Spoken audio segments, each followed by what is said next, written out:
Your savings are now my luxury villa. Amanda's text lit up my phone screen at 3 a.m. Thanks for being such a trusting sister-in-law.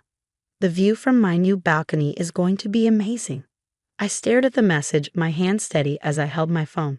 The soft glow of my laptop was the only light in my home office, where I'd been waiting for this exact moment.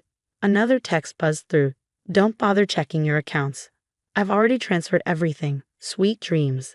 My name is Olivia Chen, and at 34, I just watched my sister-in-law attempt to steal what she thought was my entire life savings.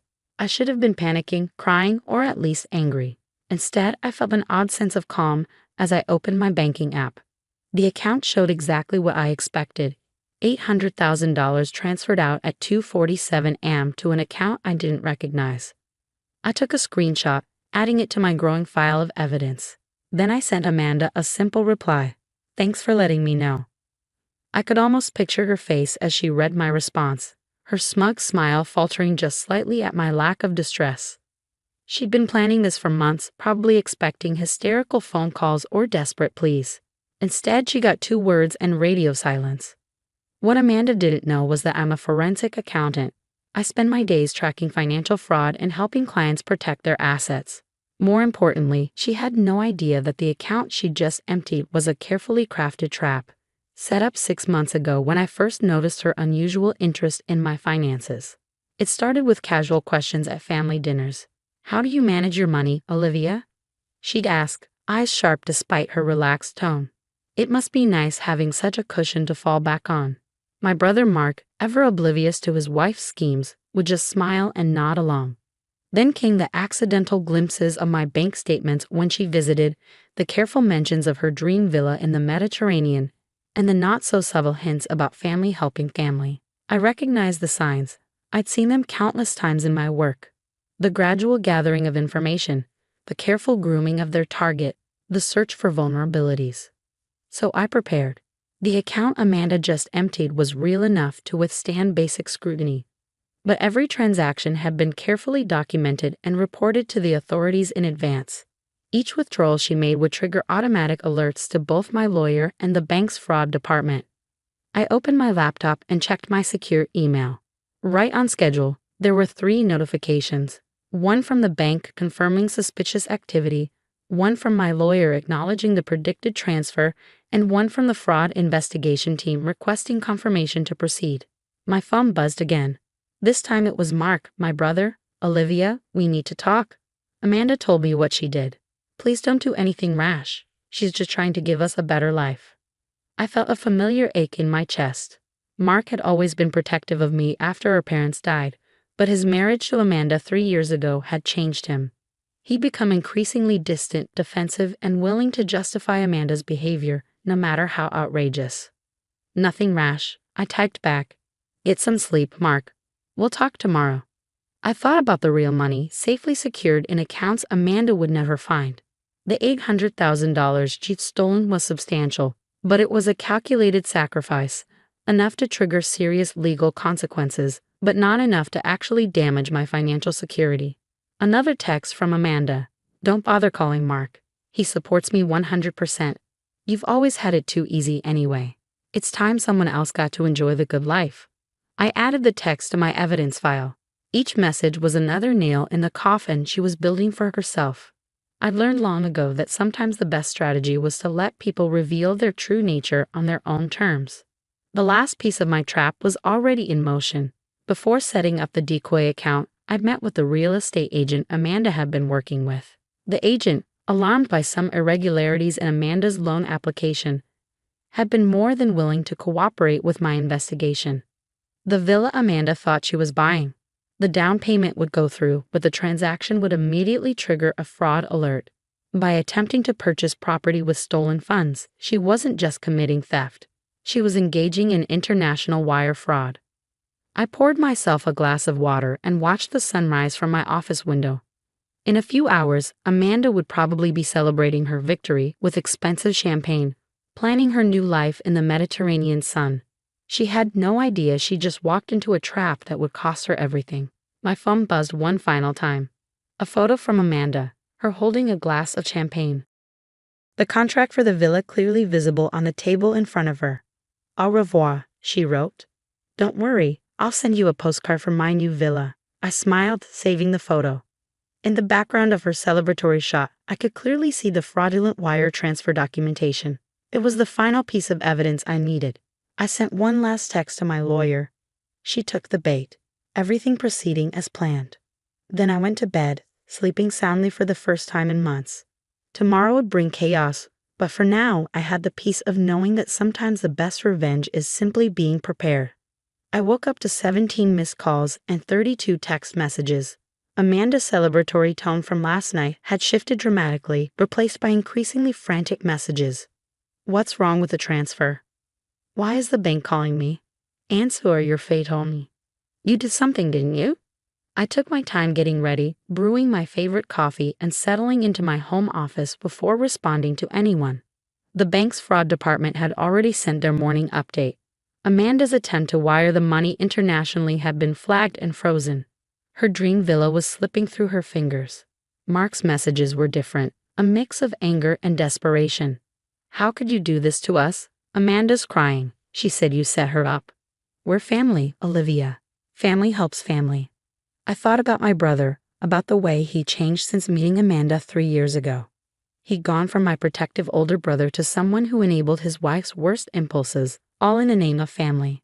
At exactly 9 a.m., I called my lawyer, Sarah Douglas. Good morning, she answered, sounding pleased.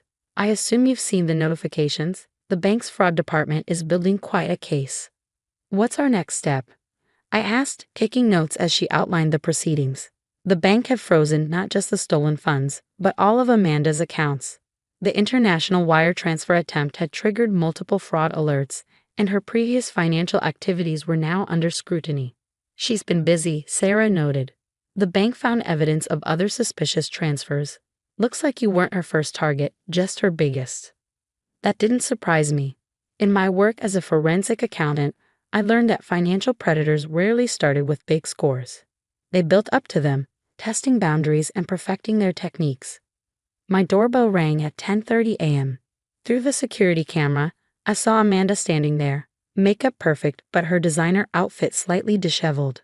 Mark hovered behind her, looking uncomfortable. I opened the door but blocked the entrance. Yes. How dare you? Amanda hissed, trying to push past me. You ruined everything. The bank froze all our accounts. The villa seller is threatening legal action. This is all your fault.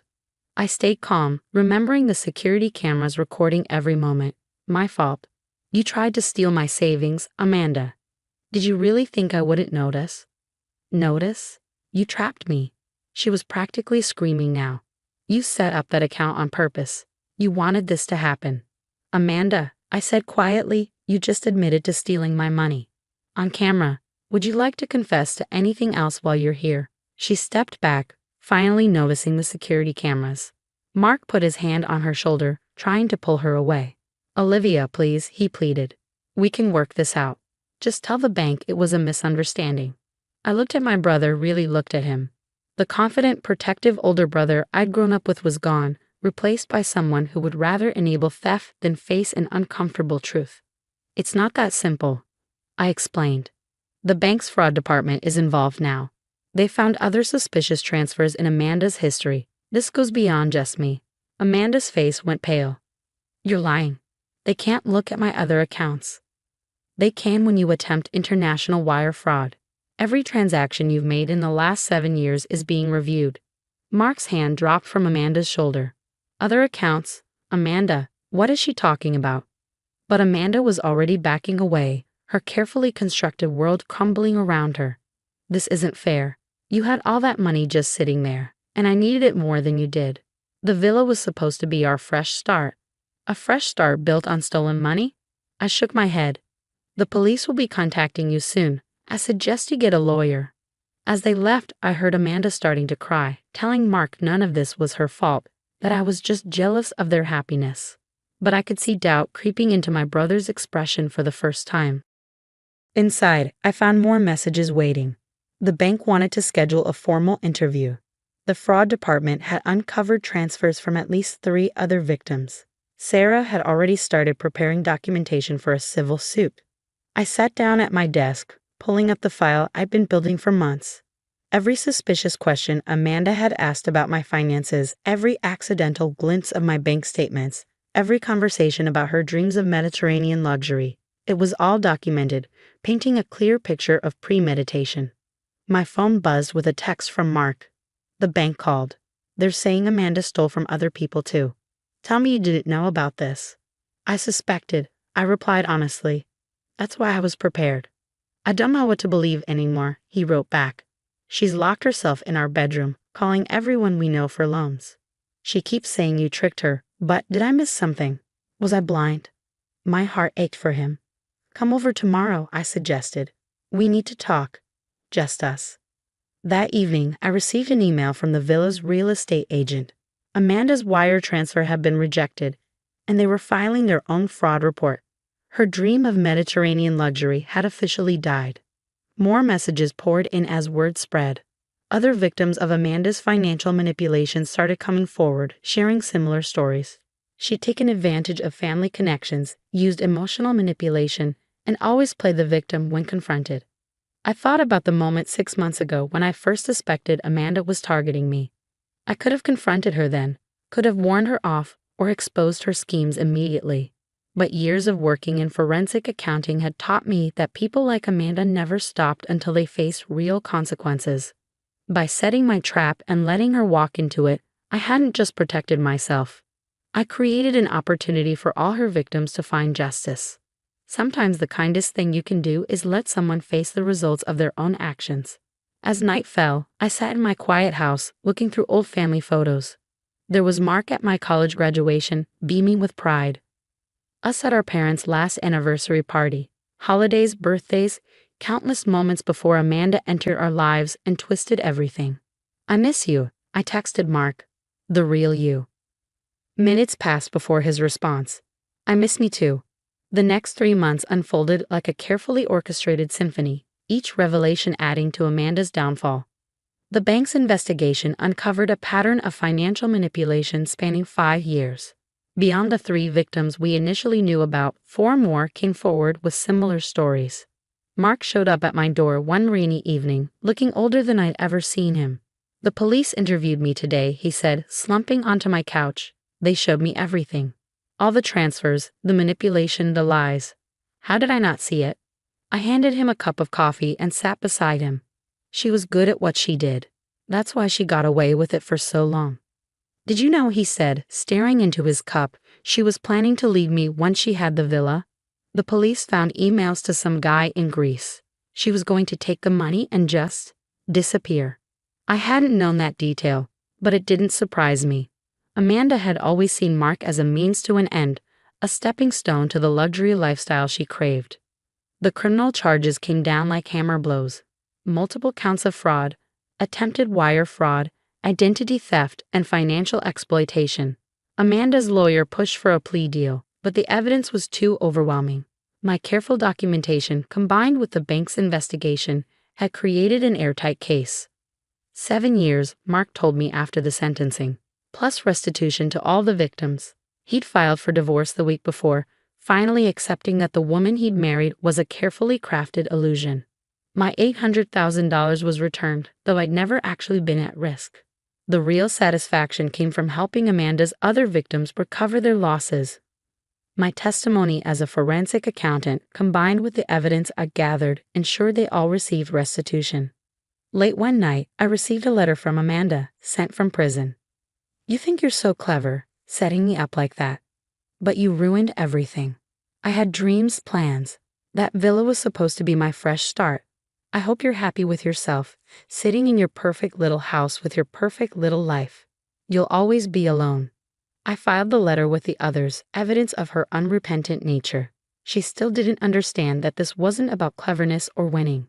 It was about justice, about protecting people from predators who saw family ties as weapons to exploit. Mark started therapy, working through the trauma of Amanda's betrayal. Slowly, I saw glimpses of my old brother returning. We began having weekly dinners together, rebuilding the bond that Amanda had nearly destroyed. You know what's funny? He said during one of these dinners, when Amanda first told me she'd taken your money, she was so proud of herself. She kept saying how she'd finally won, how she'd beaten a smart sister-in-law at her own game. I smiled, remembering her smug texts. She never realized the game was already over before she started playing. 6 months after Amanda's sentencing, I received an unexpected email from one of her victims. She'd started a support group for survivors of financial exploitation, and they wanted me to speak about fraud prevention. Standing in front of those people, sharing the knowledge that had protected me and ultimately helped catch Amanda, I felt like something good had finally come from all this. Mark found me after the presentation. "That was amazing," he said, hugging me tightly. "Mom and Dad would be so proud of you." I hugged him back, feeling the strength of our restored bond. Amanda had tried to steal more than money. She tried to steal my relationship with my brother. In the end, she'd lost everything while we'd grown stronger. The $800,000 trap I'd set wasn't just about catching a thief. It was about showing that sometimes the best defense is being prepared, that knowledge and patience are more powerful than greed and manipulation. Amanda never understood that true wealth isn't just about money in an account. It's about integrity, family, and justice.